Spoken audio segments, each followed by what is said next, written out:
Assalamualaikum warahmatullahi wabarakatuh. Alhamdulillahi rabbil alamin. Wassalatu wassalamu ala asyrafil anbiya wal mursalin Sayyidina Muhammadin wa ala alihi wa sahbihi ajma'in, amma ba'du. Saudara-saudara, kembali saya menyapa di malam ke-17 bulan Ramadan dari Fakultas Teknologi Industri Universitas Muslim Indonesia. Saudara-saudara yang dimuliakan Allah Subhanahu wa taala, sehubungan malam ini dalam malam nuzulul Quran. Ini artinya bahwa kita harus memusatkan pikiran kita dan kita memperbanyak perhatian kita kepada Al-Quran. Karena Al-Quran adalah satu-satunya kitab Allah Subhanahu wa taala, adalah merupakan pedoman hidup kita. Makanya Al-Quran harus kita pandai membacanya. Makanya Al-Quran kita harus pandai mengerti artinya, memahami isinya, dan kita mengamalkannya serta menghafalkannya.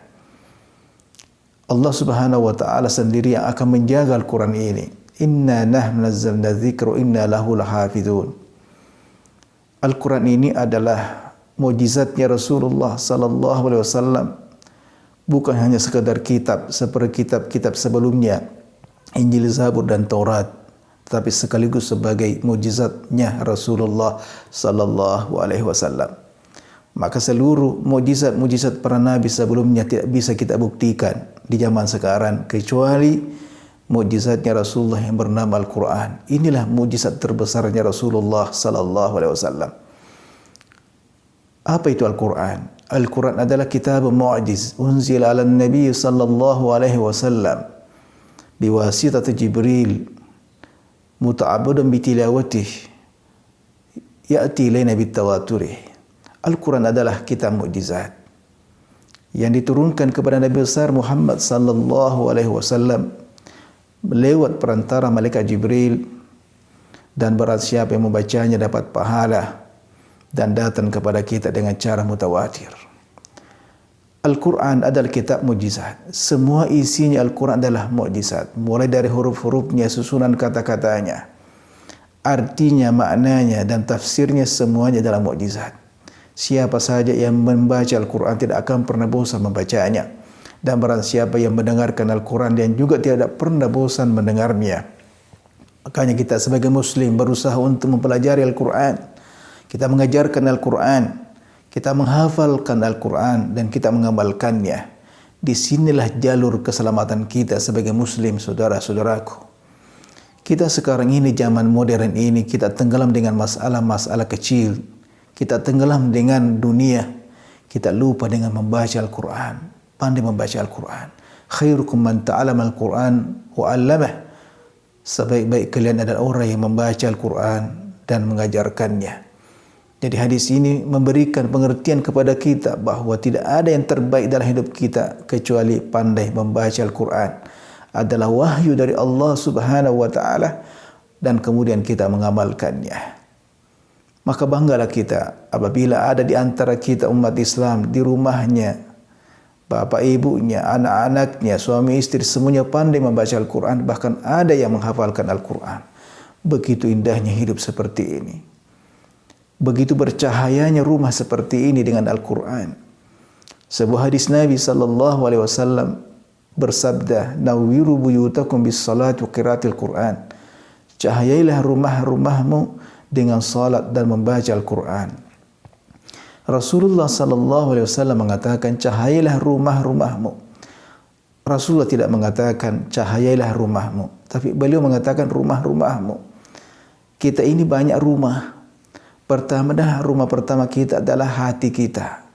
Yang kedua adalah rumah di mana kita berada sekarang. Kemudian yang ketiga adalah rumah di kuburan kita. Kita disuruh oleh Rasulullah mencahayai 3 rumah ini. Nah, kalau kita tidak mencahayai hati kita dengan Al-Quran dan salat ini, maka apa jadinya hidup kita? Karena inti daripada akhlakul karimah itu adalah berada dalam hati yang bercahaya karena salat dan Al-Quran.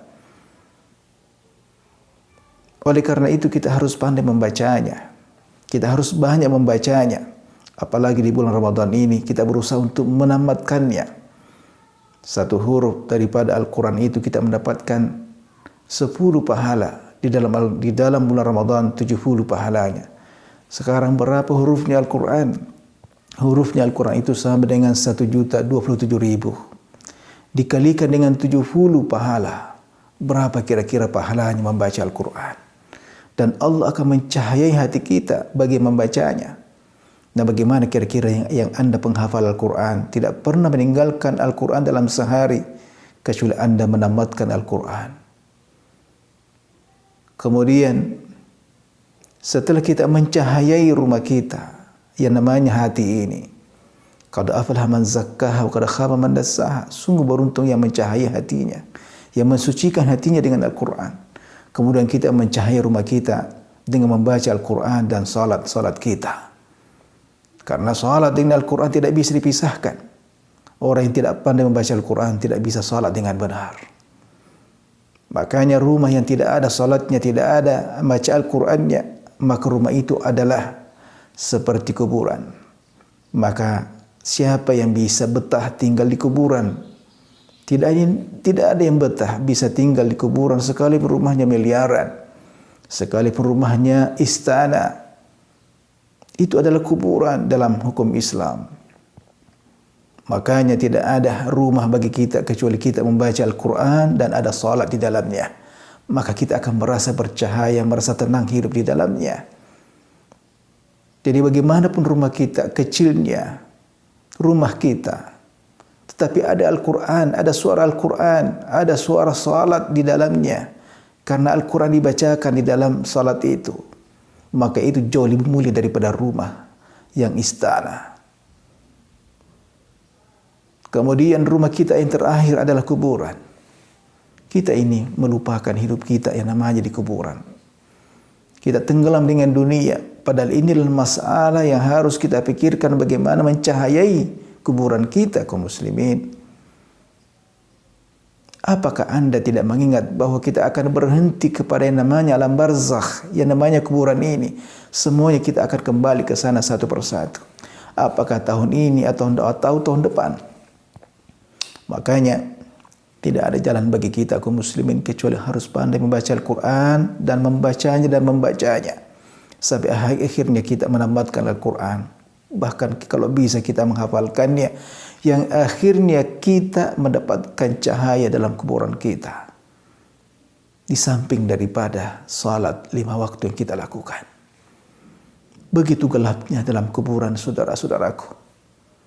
Inilah Al-Quran dan salat kita, inilah yang akan mencahayainya. Kemudian terakhir, sebuah hadis Nabi SAW mengatakan, Man syaghalul Quran wa dzikri a'taituhu afdal mimma atahu sa'ilin. Barang siapa ada orang yang disibukkan membaca Al-Quran dan banyak zikirnya, jadi sibuk berzikir, sibuk membaca Al-Quran sehingga lupa berdoa kepada Allah Subhanahu wa taala, maka Allah Subhanahu wa taala akan memberikan kepadanya lebih baik daripada orang yang berdoa. A'taituhu afdal mimma atahu sa'ilin. Kenapa? Karena Allah Subhanahu wa taala sudah mengetahui isi hatinya, apa yang dia inginkan. Dia selalu membaca Al-Quran, artinya dia selalu ada connect dengan Allah Subhanahu wa taala. Karena kalau kita membaca Al-Quran, seakan-akan kita berhadapan dengan malaikat Jibril. Saya teringat gurunya Muhammad Iqbal dari Pakistan itu mengatakan bahwa bapaknya pernah mengatakan kepadanya, kalau engkau dibacakan Al-Quran, diajarkan Al-Quran, kau bayangkan malaikat Jibril turun kepadamu. Begitu dahsyatnya yang namanya Al-Quran ini, saudara-saudaraku. Jadi dengan memperbanyak zikir, memperbanyak baca Al-Quran, maka semua keinginan kita akan dikabulkan oleh Allah Subhanahu wa taala sebelum kita berdoa. Begitu mulianya Anda, orang yang pandai membaca Al-Quran dan mengajarkannya serta yang menghafalkannya. Semoga ada manfaatnya. Wassalamualaikum warahmatullahi wabarakatuh.